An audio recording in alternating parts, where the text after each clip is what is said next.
नमस्कार सर्वांना. तर मी आज शेवग्याची रस्सा भाजी बनवत आहे. तर तुम्ही पाहू शकता मी काय काय साहित्य घेतलेलं आहे.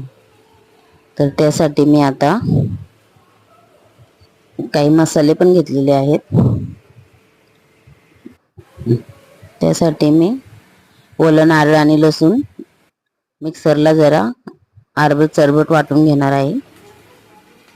त्याच्यानंतर शेंगदाणे मी तेलावरती थोडेसे भाजून घेणार आहे.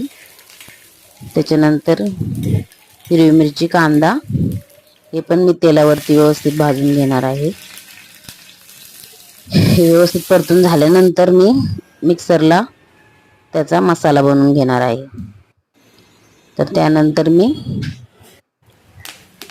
तेलामध्ये कढीपत्ता आणि नारळाचं वाटण घालणार आहे. हे वाटण व्यवस्थित परतून घेणार आहे.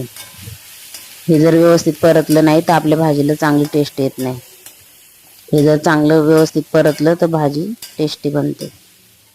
तर त्यामध्ये मी जे मसाले घेतले होते ते व्यवस्थित टाकले आहेत आणि व्यवस्थित परतून घेत आहे. तर त्यानंतर मी शेंगा स्वच्छ करून ठेवल्या होत्या त्या पण त्या मसाल्यामध्ये परतायला टाकत आहे. तर ते शेंगा पण आपण मसाल्यामध्ये व्यवस्थित परतून घेणार आहोत.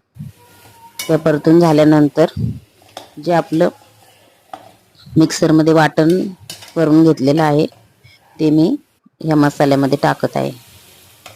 तर हा मसाला पण आपण व्यवस्थित परतून घेणार आहे. हे सर्व व्यवस्थित परतल्यानंतर त्याच्यामध्ये आपण पाणी घालून घेणार आहे. तर हे पाणी तुम्हाला जसं पाहिजे तेवढं टाकू शकता तुम्ही, घट्ट पातळनुसार. ही पातळ भाजी पण छान लागते आणि थोडीशी ग्रेव्ही रस्सा भाजी पण छान लागते. तर मी ही रस्सा भाजी बनवलेली आहे. तर तुम्ही पाहू शकता याला 1-2 उकळी काढून शेंगा शिजेपर्यंत गॅसवरती कमी गॅसवरती व्यवस्थित उकळून घेऊ शकतो.